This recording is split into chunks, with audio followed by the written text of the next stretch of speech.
Yes, ladies and gentlemen, we're back, baby. We're back. Your boys are back. The Heel Turn podcast is here. I am at least here. I am your reigning, defending, undisputed predictions champion for AEW and WWE. I am the weekend legend, Kyle King, and not paying attention and playing his Madden video game touchdown, Austin Bats. Nice job, Breda. this guy. Are you biz? Yeah, talk the wrestling. I'll be with you in a minute. Are you BizCaz BMAC? Are you the visionary? Like, what are you today? Like, I'm whooping that ass on Madden, BMAC, right now. that's not a thing, my friend. But Ask your 0-3 record against me. Thank you. okay, shush.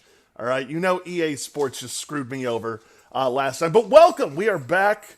We are here to talk about wrestling, and we've been off for the last 3 weeks, and I don't think anything bad has happened in the world of wrestling. Wrestling has been uneventful. Yeah, nothing to talk about. Wrestling is fine. Everything is fine, you know? Like, nothing bad has happened except for all of the bad things. Like, it's hard to have a favorite wrestler these days because it's like I open up Twitter every single morning and somebody else that I enjoy is being accused of something just awful. Yeah, no, I think you and I have both. We mentioned this during the stream of our game the other night that we're huge fans of Matt Riddle, and unfortunately, we're kind of in the spot of like we hope what's alleged is not true. The stuff has come out that WWE is aware of what's come out about him. It's not a surprise to them, so it appears they're not going to react or the push isn't going to stop, but. You just hope that things aren't as bad as they seem, but you're fully aware that they probably are. And yeah, our list of favorite wrestlers is probably going to have to change. And obviously, we both know that Joey Ryan fully off the list.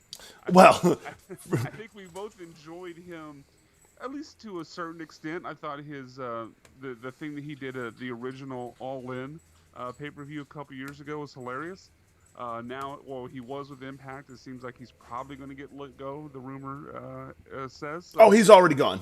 Oh, is he already gone? Oh, yes. Yeah. Wow, it shows how much you've been keeping up.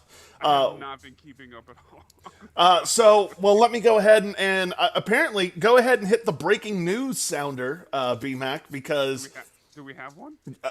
I don't know. I figured you'd just like go whoop whoop. This is breaking news. All right, I think that works. Excellent, excellent breaking news sounder. Excellent. We spend big money here on the Heel Turn podcast. We can't even get our video to not be laggy, even though I've hardwired in. I don't know. It's got to be something on BMAC's side. No, not me. Yeah, because when I stream video games, I never have this issue. But whenever I bring you in on Skype, all of a sudden we get this. So, right, it's... BizCaz BMAC does not have issues. BizCaz BMAC has a lot of issues, if you ask me. But let me go ahead and break this news to you, Brian. As we all know, that over in Impact Wrestling, Tessa Blanchard is your world champion. Yeah, that's in the show doc a little further down, but we can get into it now. Not anymore. It's moving up the charts. It's moving up the charts. Tessa Blanchard has apparently been fired by Impact Wrestling as their world champion. Not great, Bob. No, not great. Yeah. And this has, you're going to be surprised about this. I am not putting this on Impact whatsoever. This is all Tessa Blanchard's fault. We can count on one hand how many people will shed a tear that Tessa Blanchard has been fired. And those people are probably Tessa Blanchard and 3 of her friends and 1 family member. Does she still have friends?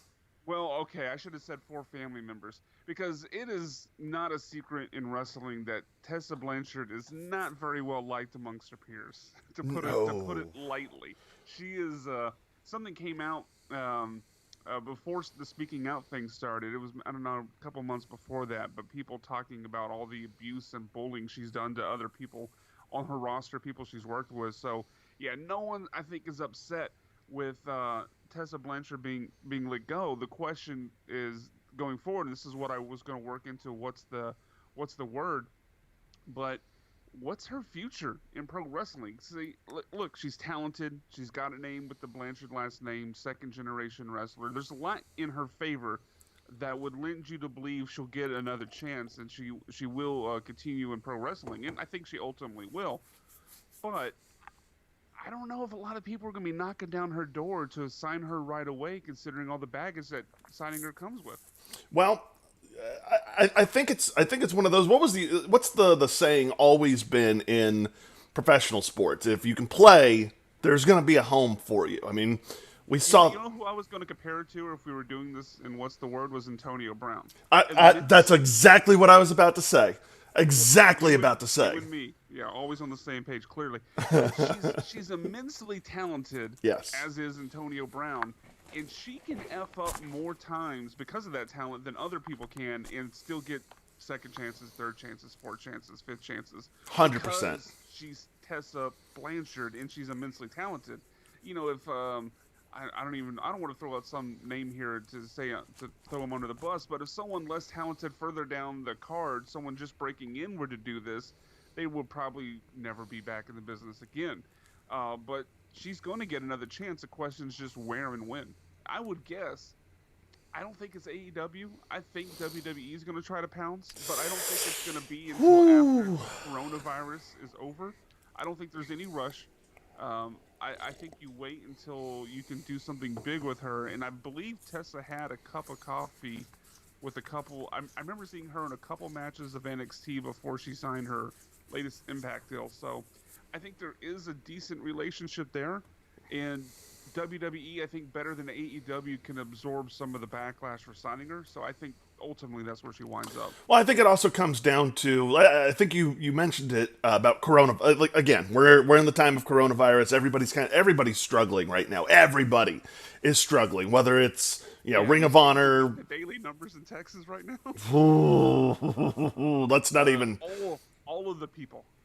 Oh, can I really quick? Can I also just sidebar? Yeah, sidebar. Everyone listening, just make a sandwich for a second. Yeah. So the store that I work at, now has me stationed outside the entrances, handing masks to people, and telling them that, hey, there's a requirement now, and let me just tell you. I totally appreciate as someone has to go into the stores all the time. You're welcome. As an American hero, it's just part of my job. But let me just tell you, not the funnest job I've ever done in my life. Because I've seen countless videos of Karens, both male and female, literally full out fighting, pushing, and shoving the employee that has to be the one to tell them.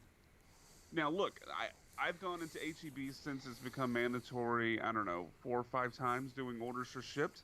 They've had the person there at the Kingwood stores I've gone into handing out the mask if they don't have one. And I haven't seen an argument or a fight yet, but I've seen the videos. So how has it gone for you so far? We'll get into that. That'll be, trust me, there will be a segment where I get into that. But look, see, luckily for you and I, you're 6'4", I'm 6'3", you're slightly taller. We're not skinny men, shall we say? Right. So the threat of physical danger to us is never really a problem. It's just the annoyance of having to argue with the people. That is true. But like I said, I will get into that. So sidebar over. We'll get into that. Sidebar over. Anyway, Tessa Blanchard. Look, I think it comes down to, because yes, she did have a stint in WWE or NXT, whichever one you want to call it. NXT. She did have a stint there, and apparently she was also labeled as difficult to work with while she was there. AEW, you would think, makes sense because, well, Tully is over there. And, Sure. I could see him being like, guys, bring her in. Daddy's here. I can kind of be a buffer. I can kind of monitor over things and help out. Maybe. I don't know. Hopefully they have a relationship like that. I would love to see Tessa Blanchard in AEW. And look. AEW's women's division could use it. Absolutely, 100%. They've got talent in that division, but they don't have a star. Correct. And Tessa has a lot of talent. And somebody brought up this comparison today. And look, I don't know if the racist bullying thing she did is true. Probably, because a lot of people have co-signed on that. And so I You have tend to go there. But look, I don't know. But just because you've done something doesn't mean your career is over. Tessa Blanchard's career will not be over. She's 24 years old. She has plenty of time to change. Randy Orton was also in a situation like this when he was 24 years old with the WWE, as we saw in the Ruthless Aggression documentary, where Triple H basically told Randy, like, look, dude, the only person who can screw this up for you is you, and you seem hell-bent on doing it. If Tessa can get some mentorship, if Tessa can get some help, along the way, I'm not, I don't mean that in a bad way. Tessa could be fantastic. She could be better than Becky Lynch, name-wise, recognition-wise. She could.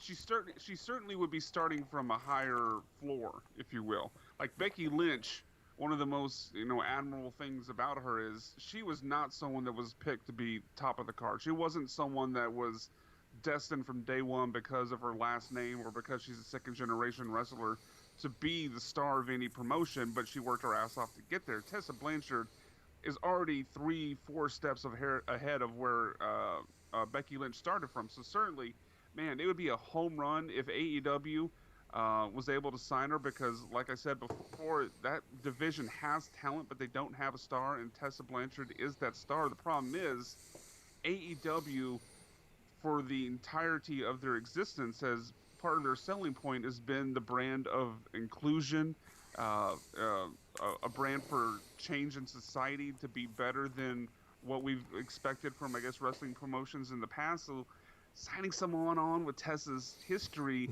is gonna take it's gonna take some selling, and it's gonna take probably her father, smoothing over the edges and helping her realize her full potential. But if it works, it'd be awesome. So speaking of AEW and their inclusivity and change the world and everything, a few things to note. Are you ready? Are you ready for my take on best friend and Inner Circle member Sammy Guevara? Great couple weeks for wrestling. Yeah, go ahead. Okay. Look. Here's my whole thing on the Sammy incident. For those of you who don't know, let me go ahead and reset it for you, okay? Sammy Guevara, about 4 years ago, made a joke, and yes, I'm using air quotes, and I'm saying that sarcastically, okay? But Sammy made what he thought was a joke at the time because he was trying to be edgy and shocking and whatever. Sammy went on a podcast where he made a comment about seeing Sasha Banks, and pardon my language, but these are his words, not the words of Kyle King. Sammy Guevara said when he saw her, he wanted to rape the S out of her. Okay. Not great, Bob. Not great whatsoever. Not good. So AEW came in, and they have suspended Sammy indefinitely. He is suspended. His salary is being donated to a women's shelter in Jacksonville. Look, AEW got it right, okay? He absolutely did. And I don't know if you saw, apparently on the post-show, Tony Schiavone said that Sammy would be out 4 weeks, but then he was quickly corrected by AEW management to say the suspension will be indefinite. So I don't know if it was the indefinite was going to be 4 weeks, and now Tony has kind of spoiled that, and they might keep him out longer, but we'll see how long they keep Sammy out. I have a feeling we'll see him definitely this calendar year, but I'm not exactly sure when. So what I liked about it was AEW immediately responded to it. Like, I mean, it had been circling the ether for about, I don't know, a few hours, and AEW came out and they were like, he's suspended. We're donating his salary. His position in the company will be reevaluated. What they're doing with his money. Absolutely. Especially right now in coronavirus, they don't have live gate. Their business has to be suffering overall. They could have easily just pocketed that money, and I don't think anyone would have crushed them for it. But to donate that money to a women's charity was a phenomenal move. Absolutely, 100%. But here's my take on Sammy himself, and this is what, God, this irks me, B-Mac. It irks me so bad. All right. First of all, what Sammy said, we all agree, stupid, horrible, dumb. Okay. Yes, it was 4 years ago. I'm glad that he is getting consequences right now. But I'm going to need everybody out there who is saying this guy needs to be fired to slow your roll. Okay? Calm down.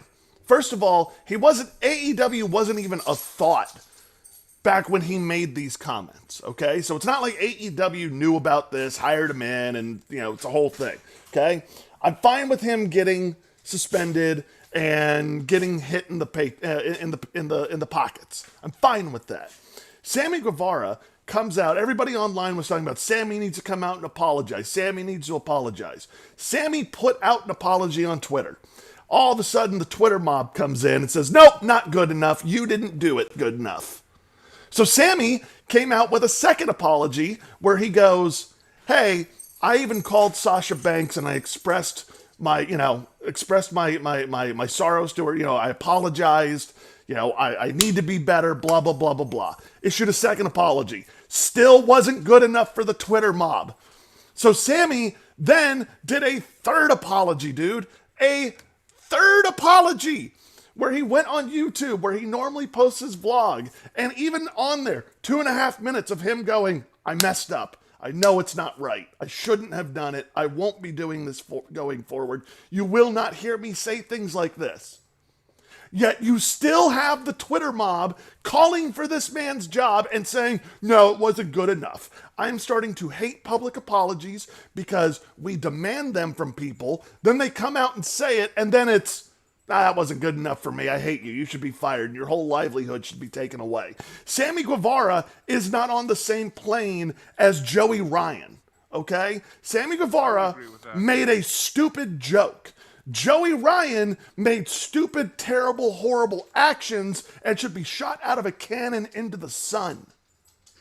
Actions definitely carry more weight than words. There's no doubt about that. I completely agree with you there. And I do also agree that I think we go too far sometimes when people instantly, their first step is to call for someone's job. It seems that we take very lightly someone losing their ability to pay for everything that they need to pay for. We take that very, very lightly, and that's not to make excuses for Sammy Guevara because he deserves to be punished. 100%. But I wouldn't go the step of firing him. Now, I don't hold it against someone if they want to say, look, I agree with you. The idea of having to do 3, 4, 5 apologies is weird. But I'm not going to kill someone for saying, look, I don't care how many apologies he did. I think the action was worth firing, not the fact that, oh, I didn't like your apology. I agree with you. If you're the person saying, well, that apology wasn't good enough, get over yourself. But if you fully believe that his action was worth being fired for, and you're not even taking into account his apologies thereafter, then look, if that's your belief, that's fine. I happen to disagree with it, but it's fine. Yeah, but the idea that we're having like Olympic-style judging of apologies, and I almost want people in the background to hold up a 9.5 and the Russian judge to hold up a 2. It's just a little bizarre how sometimes we go about this on social media. But I think what people have to remember is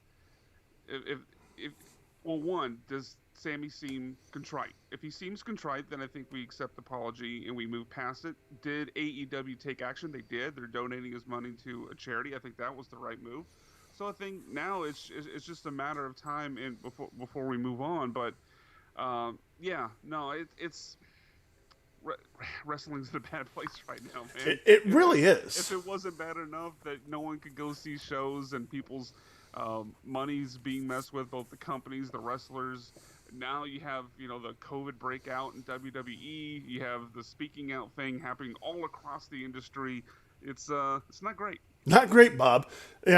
My brother texted me, and we were going back and forth about this, and he was like, thank God back in the 80s, all it was just rampant drug abuse and steroids. And I went, no, it wasn't.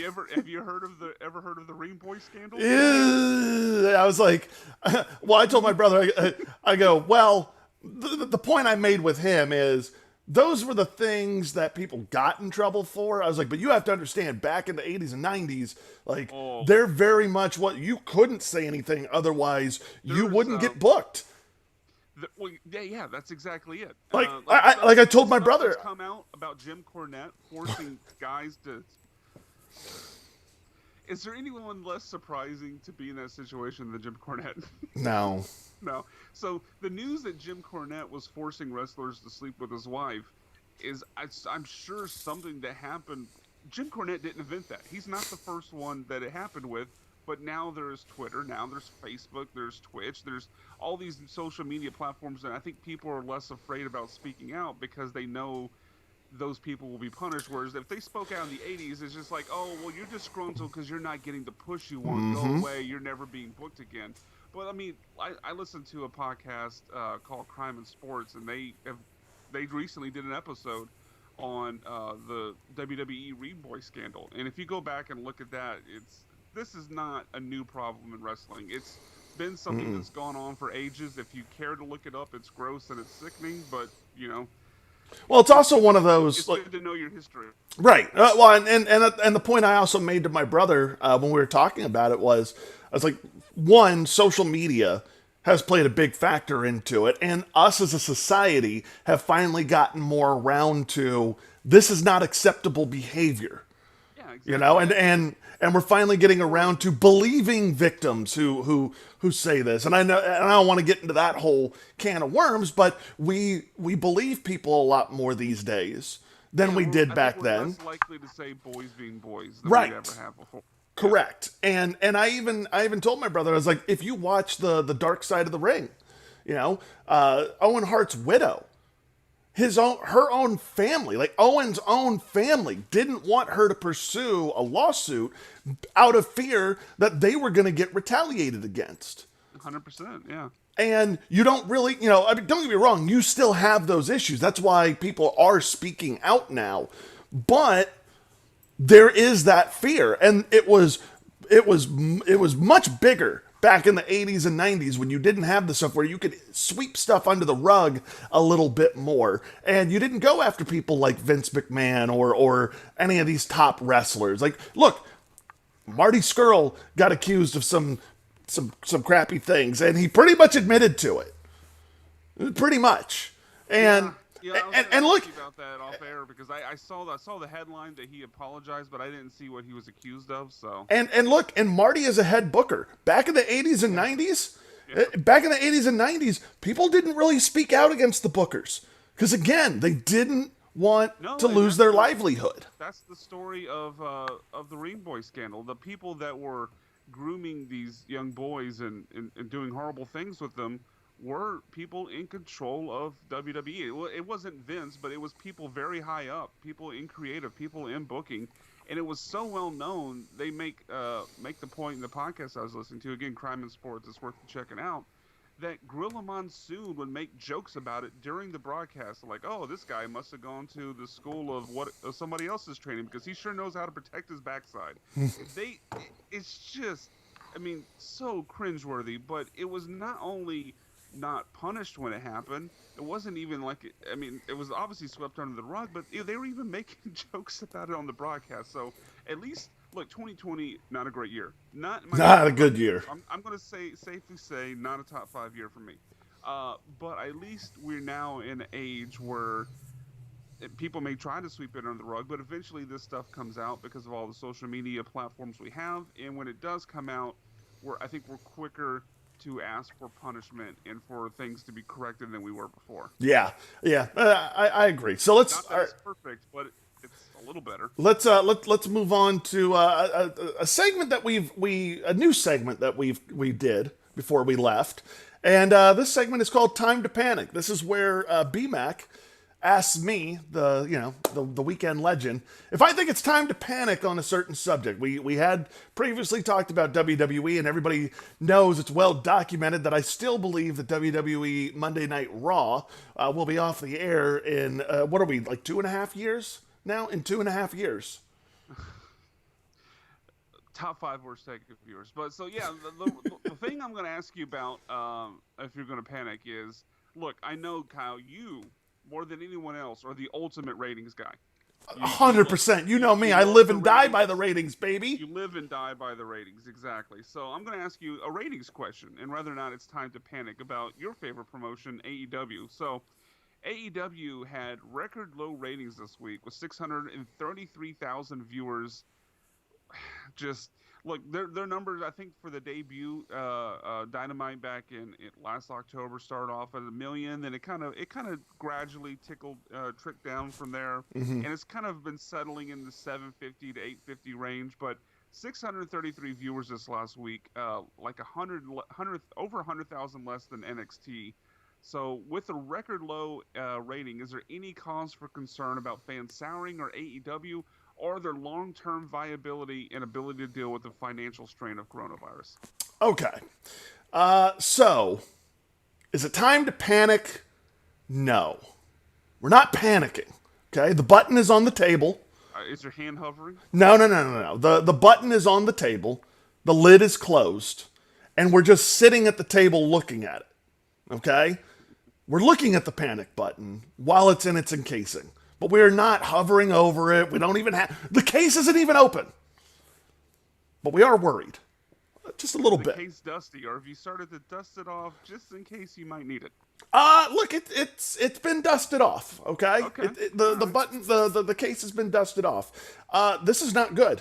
It's Yeah. definitely not good. But look, the week before they were in like the 700,000s and they still beat NXT.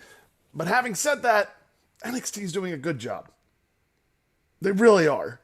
The In Your House pay-per-view was awesome. I thoroughly enjoyed. I enjoyed everything about that except for the cinematic Cole Velveteen match. Yeah, it little lost me there. It lost me there, but the graphics, the entrance for the stage, the video package to start with the And graphics, Killer of Cross. 1996 were bringing back Todd Pettengill. That was good. Obviously, it was definitely them doing nostalgia service for fans our age, but I absolutely loved it. So did I. And look, they've been riding that high for a few weeks now. And they've done a really good job capitalizing on that. Look, AEW Dynamite was not good this week. It just wasn't. Wardlow and Here's where AEW. Look, I'm watching right now, mostly because I know you want to talk about it more, but I do watch. I haven't watched Raw or NXT this week, but I have watched AEW Dynamite. But when I watch it, and there were a lot of things that I liked from the show, and we'll get into that later. We'll close the show with it. But one of the things I keep going back to is it's just, look, I know titles are being defended at times, and maybe this is just a product of coronavirus and not really something AEW can control. There just doesn't feel like there's any stakes. Like I can't sense the direction and the payoff they're trying to get, and it just, everything feels like, okay, here's a match, but it doesn't really mean anything, and we're just buying time till we can have fans in the arena. AEW, when they started off, did a fantastic job with the wins and loss records and making that a thing. And there did feel like there was stakes when it came to that. I mean, you even had Cody, who was going up against Jericho and put out the stakes of, if I don't win, I will never challenge for the world title. And there were stakes there. They've gotten away from that. They've been signing guys. And don't get me wrong, while I love the addition of Brian Cage and Ricky Starks and and FTR, love it. They've been focusing more on, look at who we're bringing in, and putting the wins-loss records off to the side. Like, don't get me wrong, I like Brian Cage. Brian Cage has been a lot of fun to watch. However, he's already got a title shot against Moxley. And it's just kind of like, I mean, I know he won a match. Like, he won that ladder match where he got that shot. And I agree with him winning it. It's awesome. But all of a sudden, he's got a title match. So you're telling me he's either going to... the number one contender, and the guy that's been the number one contender for over a month, MJF has... Look, if we're going complete shoot kayfabe, how can the guy that's been the number one contender for over a month not have a title shot? Right, and I like that MJF has been working that into, into his promos and his gimmick and his shtick and everything. But at the same time, like I said, the wins and losses are now, this is what people feared when AEW came in, was like, well, how long is that going to last? It's good that you have it. Because part of my concern, I know when we talked about this when they first announced they would do so, is like, it's great in theory until it interferes with the story and the guys you want to push. Right. Because then you get yourself booked into a corner like, okay, we want to push this, we want to tell this story, but this guy doesn't really have the record. So yeah, it's Now, how much of that though does go into coronavirus screwing things up? partly, and I also think they've made the mistake of signing too many people. It's something that I think NXT can sometimes get away with signing too many people because they can eventually, quote unquote, graduate people up to the main roster and then thin down the roster and feature the guys they just brought in, the guys and the gals they brought in. But AEW doesn't have that option. And not only do they not have that option, they only have, I know they have Dark, but it's on YouTube. They really only have one show a week versus 5 hours of WWE, 7 if you include NXT, to feature these people. So I think you run into a problem where, like when AEW started, the roster was pretty small, but they've continued to add people, to add people, to add people. Hell, even QT Marshall's getting dynamite time right now. No offense to him, but he doesn't deserve to get airtime over some of these people they're bringing in. Lance Archer hasn't wrestled in a couple weeks. I think he wrestled on Dark last night, but not on Dynamite in a couple weeks. So you have a lot of these people you bring in, you're not able to feature them on TV, and because of that, you're not able to build up their win-loss records to a point where it makes sense in a serious sports presentation for them to be where they are. So yeah, it feels like we're just killing time before. I don't know what AEW is going to get to at some point to where they get back to this, but it feels like they're just killing time and nothing matters. Now, I will tell you, this will actually, you know what? I'm tired of being negative. Well, actually, we're about to be very negative in just a bit, but I'm tired of being... You got to get to work soon. I do need to get to work. So you know what? Let's just jump into Golden Shovels. All right? Let's just jump into it. And B-Mac, go ahead. Take us away with your Golden Shovels. 2 quick ones. This was actually going to be on the show last week before it got canceled, but it holds up because nothing has changed. The tag team division on Raw, just awful. It's just awful. I mean, for weeks and weeks and weeks, we had the Viking Raiders and the Street Profits bowling, playing basketball, competing at golf against each other. You have 2 immensely talented tag teams. I would argue probably 2 of the top 5 most talented tag teams in all of professional wrestling, and you have them playing golf and basketball and darts. It's just, what are we doing? And I'm sure you didn't watch it. And I wish I was you in this case. But what they did at Backlash, I don't even know how to describe it quickly because I know we need to move on and get to everything else. I can't describe it quickly. But if you hate yourself and you want to watch the worst thing in wrestling, go watch what they did at Backlash with the tag teams. It was literally, since I rejoined the product in June of 2014, probably the worst thing I've ever watched in professional wrestling. It was embarrassing. Let me ask you, first of all, hello to Freebirds for Life over on Twitch. Thank you and good morning, sir. Too sweet. Let me ask you, best tag team division in all of wrestling, who's got it? AEW. Yeah, 100%. I mean, you got the Young Bucks, you've got FTR. It's the philosophy of the bookers. Yeah. The AEW, booking-wise, is run by the Bucks and Omega. They care about tag team wrestling. Vince obviously does not care about tag team wrestling. But for sure. NXT has had a good tag team division from time to time. It ebbs and flows because it seems Hunter does care about it, and it makes me a little hopeful for whenever that change eventually occurs, although it'll probably be 20 years from now because Vince will never die. Not that I want him to. That took a dark place. But when Hunter does take over at some point, I'm hopeful that things change with the tag team division. But it's not good right now. Not great, Bob. Next Golden Shovel. Next one. Have you seen the tagline for Extreme Rules? What they're calling it? That's July's pay-per-view, by the way. They're calling it Extreme Rules: the Horror Show. And I don't know what the hell they're going to do. I think Bray Wyatt's going to have a match. Maybe it's centered around that by your face. I think you're on page with me. But just the idea of them selling horror show. One, you can't properly do Extreme Rules in this era. And I'm fine with that. I don't want these guys taking some of the bumps and chair shots they used to that has them, hobbling by the time they're 42 years old. I don't want them doing that.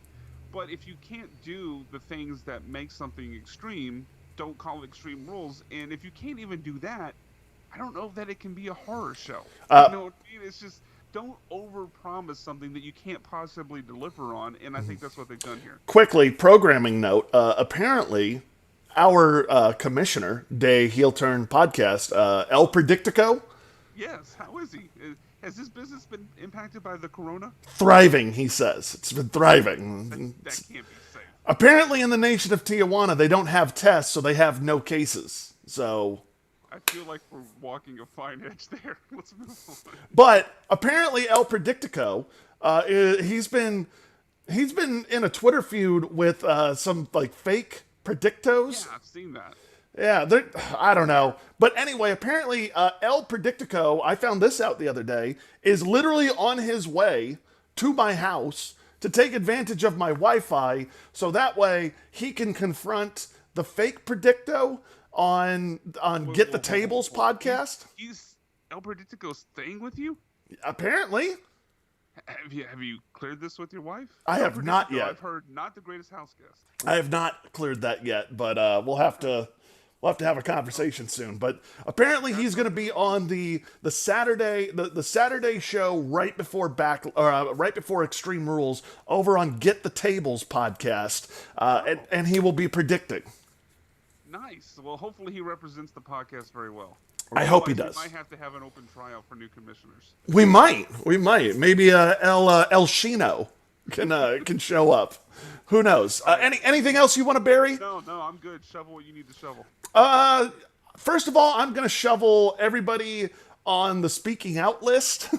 Your scumbags. Yeah. Okay, I co-signed that one. Yeah. You're that in. Yeah. So especially Joey Ryan. For sure, 100% Joey Ryan. Figured out the sex pervert gimmick would have been a sex pervert. It was right there, literally hiding in plain sight. The entire time. So, those of you who have been mentioned in speaking out, and you actually did these things, you're shoveled, golden shoveled. Goodbye. The other thing I'm going to golden shovel this week, I'm gonna have to shovel AEW Dynamite this week. It just was not a good show. Sure, there were some good things. I did enjoy Luchasaurus and Wardlow. It missed the mark a little bit for me, just a bit. There's some things I was just like, okay. But we got a great matchup with FTR. But the press conference with Cody and Jake Hager was... I actually skipped past that. It seemed like it was going to be pretty rough. It was lame. The Joey Janela Sunny Kiss. Apparently there's go around... Yeah, the thing in the gas station, I guess they're trying to tell the story of them being friends, but it was, I don't know, it was a little weird. Apparently they just go to random gas stations and beat the crap out of people. Granted, as one does. B-Mac and I do that every Saturday night. Of course. We just go to different Buc-ee's and just find people in the parking lots, and we're just like, you, now. And we just beat the crap out of them. Yeah, and take their kolaches, and then we toast each other. 100%. That's what we do. So AEW Dynamite. But I'm going to bury somebody who came to the store the other day, as I was mentioning earlier in the show. Do we have a Karen of the week? I guess so. So hold on. I don't like. I'm not using Karen anymore. I'm not doing that. Hold on. I'm suspending. Here's the reason why. Okay. I saw a video this week. Apparently, I feel like you're gonna become PC bro on me. I might. But here's the reason why I'm suspending Karen of the week and everything. I saw a video online where a dude was, recording some lady who had wronged him, and he may have. I don't know. I don't know. But he was recording her, and I mean, this woman was like full on, like screaming, like, no, please don't, please don't film me, this and that. And all he kept saying was, you flipped me off and cut me off in traffic.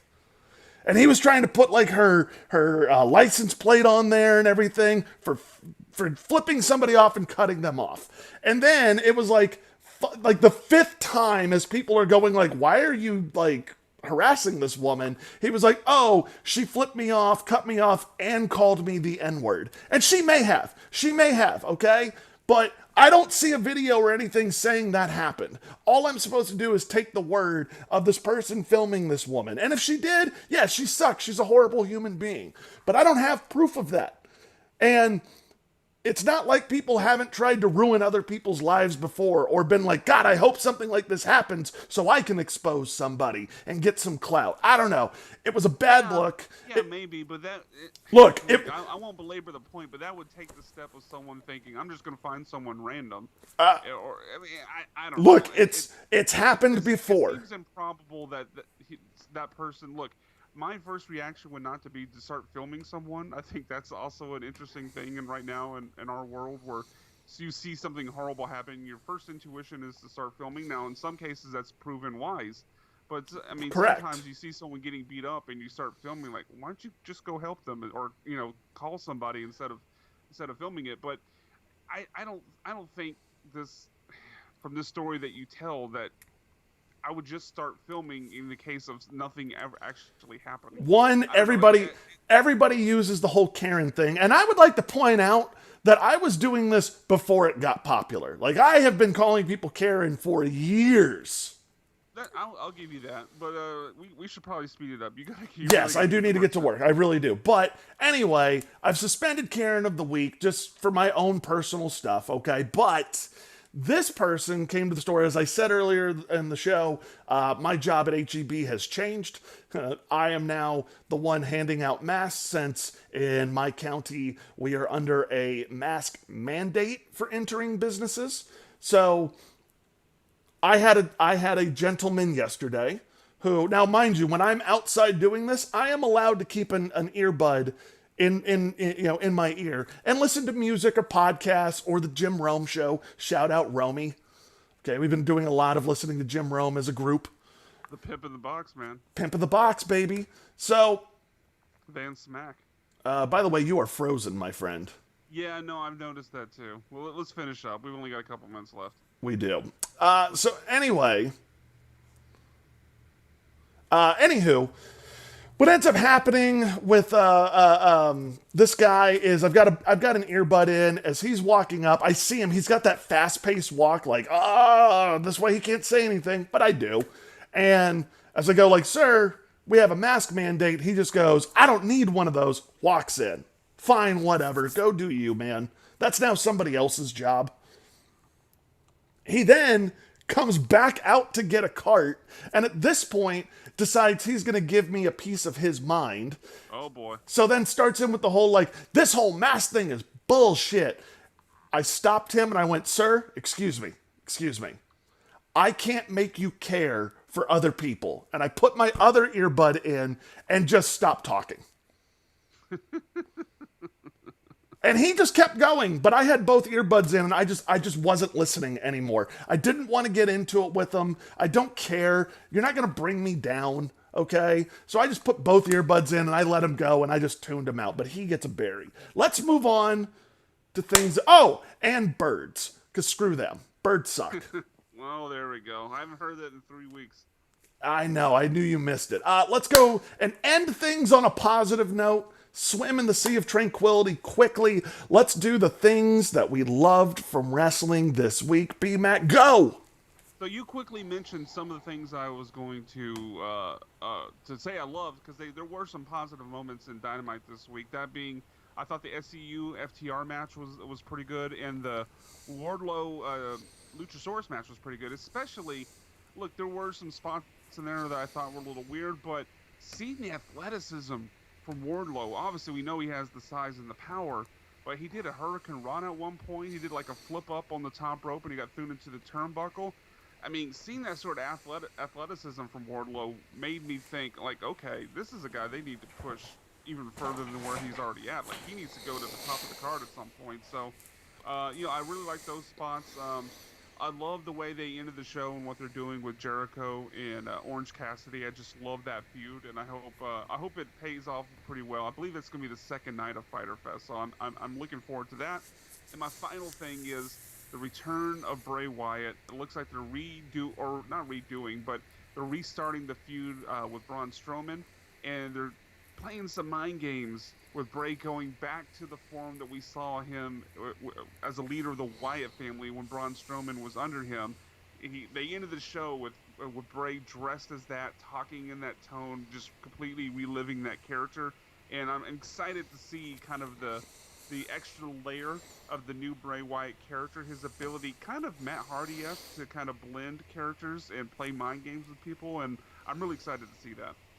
That would be funny if that was like, because there's a lot of talk about Britt Baker stealing Bailey's gimmick and blah blah blah, and they kind of go back and forth. Like that'd be funny if like WWE was like, "Oh yeah, you're not the only one who has, you're not the only company that has a character that can just switch in between gimmicks." Yeah, exactly. If we see a return of Husky Harris, my 2020 will be made.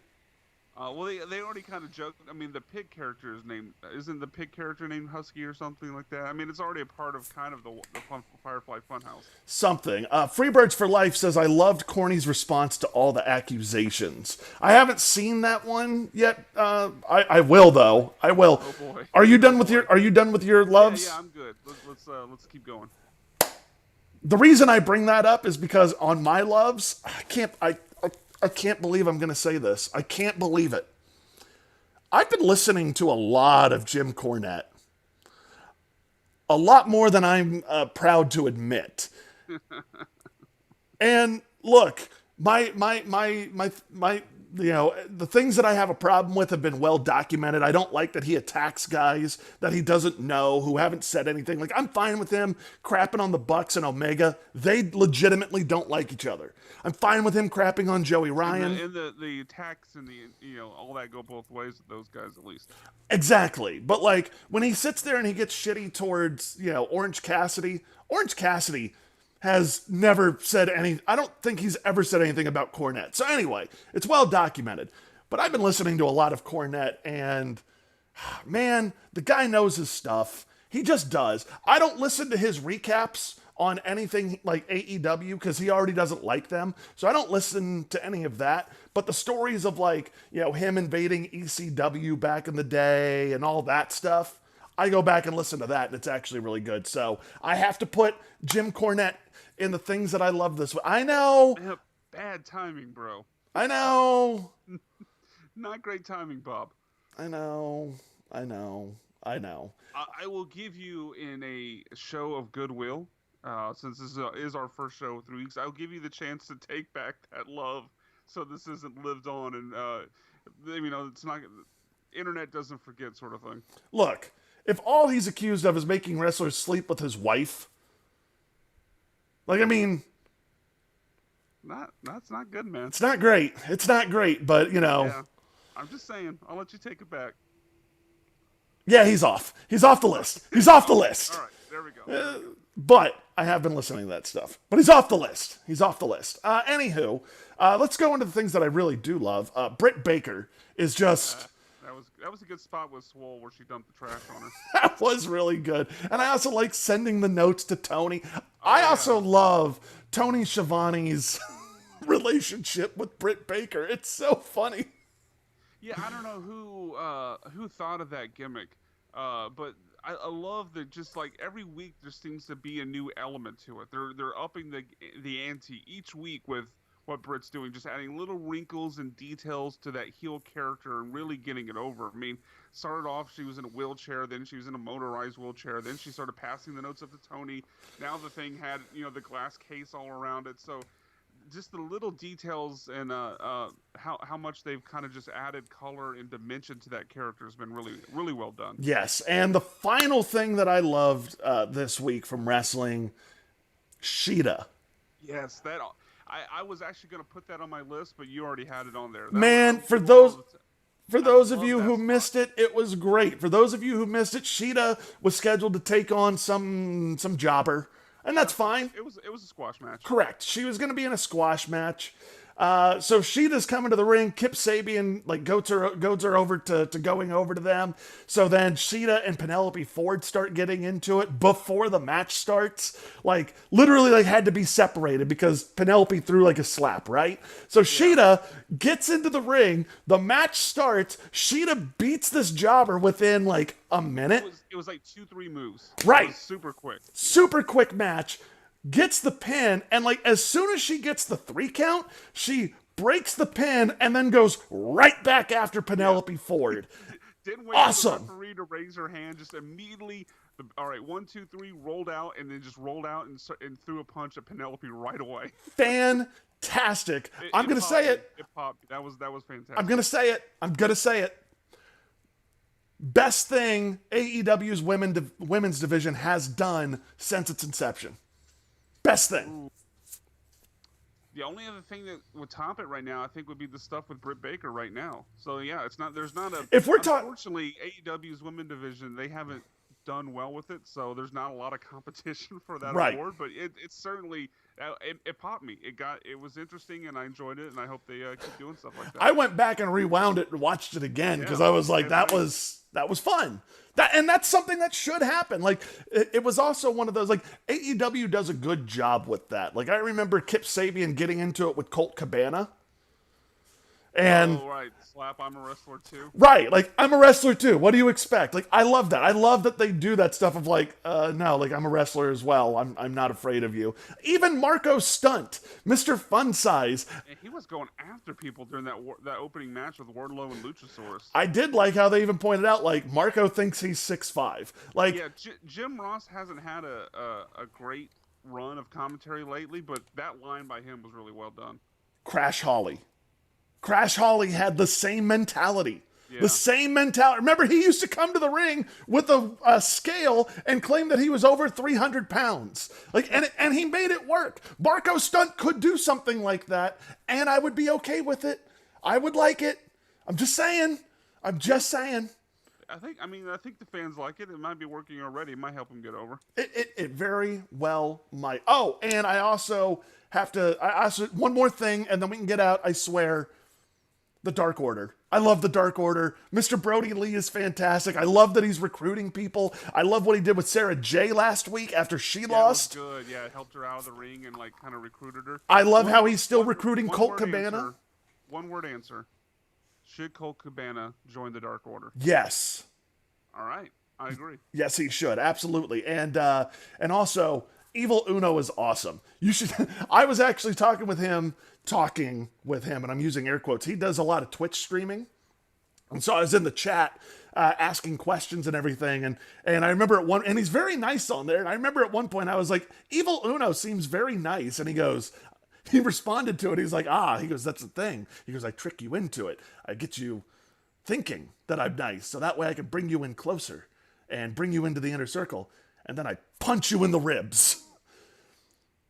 Anyway, it was funny to me, damn it, okay? Well, you threw me off. You said bring me into the inner circle, and you lost me for a second. Oh, I got you. No, this is just on his Twitch stream. But Evil Uno's awesome. He's making the Dark Order quickly one of my favorite tag teams. If I'm hearing what I think I'm hearing, it's that Kyle King may soon be joining the Dark Order. Hey, that's the end of our show, ladies and gentlemen. Are you tired of losing at Madden? Join the Dark Order.